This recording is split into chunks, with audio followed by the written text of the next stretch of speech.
ஆண்டவராக இயேசு கிறிஸ்துவின் நாமத்தில் அன்பின் வாழ்த்துக்கள். இந்த நாளிலேயும் நம்முடைய தியானத்திற்காக நாம் தெரிந்து கொள்கிற வேத வசனம் ஏசாயா தீர்க்கதரிசன புஸ்தகம் 44 அதிகாரம் 28வது வசனம். கோரேசை குறித்து, அவன் என் மேய்ப்பன், அவன் எருசலேமை நோக்கி நீ கட்டப்படு என்றும் தேவாலயத்தை நோக்கி நீ அஸ்திபாரப்படு என்றும் சொல்லி எனக்கு பிரியமானதை எல்லாம் நிறைவேற்றுவான் என்று சொல்லுகிறவர் நான். எனக்கு பிரியமானதை எல்லாம் நிறைவேற்றுவான் என்று சொல்லுகிறவர் நான். தேவனாகிய கர்த்தர் இன்றைக்கு நமக்கு சொல்லிக் கொடுக்கிற ஒரு 2 முக்கியமான ரகசியங்கள்.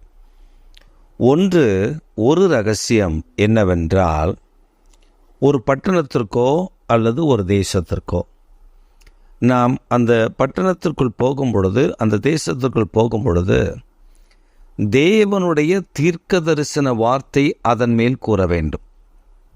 இதை இயேசு செய்தார். எப்படி செய்தார்? எருசலேமே எருசலேமே, கோழி தன் குஞ்சுகளை சேர்த்து கொள்ளுவது போல உன்னை நான் சேர்த்து கொள்ள அநேக முறை ஆசையாயிருந்தேன். நீயோ என்னை விட்டு தூரப்பட்டு போய்விட்டாய். அது மாத்திரம் அல்ல, இயேசு சொன்னார், யூதருக்கு சுவிசேஷம் அறிவிக்கப்படும்படி நற்செய்தி கொடுக்கும்படி வந்தேன். ஆனால் யூதர்களோ அதை ஏற்றுக்கொள்ளாததினால் அது அந்நியருக்கு போய்விட்டது.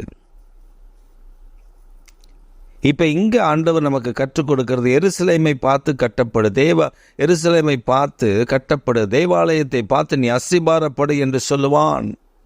எனக்கு பிரியமானதை எல்லாம் செய்வான் என்று சொல்லி, கோரேஸ் என்கிற ஒரு மன்னன் பிறப்பதற்கு முன்பு, கோரேஸ் என்கிறவன் பிறப்பதற்கு முன்பே அவனை குறித்து ஏசாயா தீர்க்க தரிசனம் சொல்லுகிறார். அவன் சிறைப்பட்டு ஜனங்களை சிறைபிடிக்க வேண்டும். அதற்கு பின்பு ஜனங்கள் அங்கே சிறையாக போக வேண்டும். பாபிலோன் சாம்ராஜ்யம் அழிய வேண்டும். அதற்கு பின்பு மேதியா பெர்சியா சாம்ராஜ்யம் வர வேண்டும். மேதியா பெர்சியா சாம்ராஜ்யத்தில் பெர்சியாவுடைய அதிபதியாக இந்த கோரேசு வர வேண்டும்.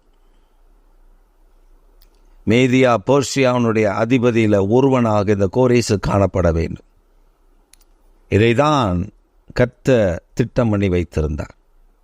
அந்த திட்டத்தின்படி ஆண்டவர் சொல்லுகிறார், ஒரு பட்டணத்துக்குள் போகும் பொழுது, ஒரு தீர்க்க தரிசனம் வார்த்தை அறிவிக்கும் பொழுது அது அப்படியே நிறைவேற்றப்படும். இன்றைக்கு உங்களுக்கும் எனக்கும் ஆண்டவர் கட்டளையிடுகிற ஒரு காரியம் அதுதான். நீ தீர்க்க தரிசன வார்த்தை கர்த்தரிடத்தில் பரிசுத்த ஆவியானவர் உனக்கு சொல்லுகிறதை கேட்டு அதை தேசத்தின் மேல் கூறு.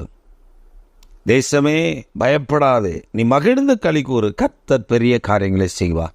இதையே தீர்க்கதரிசிகள் சொன்னார்கள் தெரியுமா? இப்படி தீர்க்க தரிசனம் உரைக்கும் பொழுதுதான் அந்த தீர்க்க தரிசன வார்த்தை தேசத்தில் நிறைவேறும். இது முதல் ரகசியம். 2வது ரகசியம், எல்லா தேவாலயமும் அஸ்திபாரப்பட வேண்டும். அஸ்திபாரம் இல்லாமல் கட்டணம் நிலைத்திருக்காது. ஆதலால் நாம் ஆலயத்தை பார்த்து சொல்ல வேண்டிய காரியம், அஸ்திபாரப்படு. இன்றைக்கு ஆண்டவர் நமக்கு சொல்லும்படி கற்றுக் கொடுக்கிற காரியம், இது எழுப்புதலுக்காய் நியமிக்கப்பட்டது.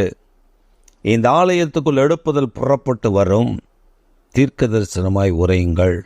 இந்த ஆலயம் கட்டப்படும். இந்த ஆலயம் அலங்காரத்தோடு இருக்கும். இந்த ஆலயம் எழும்பி ஒரு சேனையாக மாறும். ஒரு எழுப்புதல் இதில் காணப்படும் என்று சொல்லும்படி ஆண்டவர் நமக்கு இன்றைக்கு கட்டளையிட்டிருக்கிறார். அந்த 2 ரகசியங்களையும் புரிந்தால்தான் நீங்கள் பிரியமானவர்களாய் மாற முடியும். ஜெபிப்போமா? எங்கள் சர்வ வல்லமுள்ள தேவனே, எங்கள் நித்திய பிதாவே, இன்றைக்கு இந்த செய்தியை கேட்டுக்கொண்டிருக்கிற அருமையான உடைய பிள்ளைகளை நீர் தேசத்தை கட்டும்படியாகவும் தேவாலயங்கள் அஸ்திபாரப்படும்படியாக கிருபையை கர்த்தர் உடைய அடியார்களுக்கு தந்து உங்கள் நாமத்தை உயர்த்துங்க, பேரை பெருமைப்படுத்துங்க. பிள்ளைகளுடைய ஜெபத்தை கேட்டு அவர்கள் வாயில கர்த்தருடைய வார்த்தையை வைத்து அது எக்காலத்தை போல ஊதமும், அது ஜனங்களுக்குள்ளே கடந்து சென்ற அநேக நன்மைகளை கர்த்தர் வெளிப்பட பண்ணவும் கர்த்தர் அனுக்கிரகம் செய்யும்படி இயேசு கிறிஸ்துவின் நாமத்தில் நாங்கள் ஆசீர்வதித்து ஜெபிக்கிறோம் எங்கள் ஜீவனுள்ள நல்ல பிதாவே. ஆமென், ஆமென்.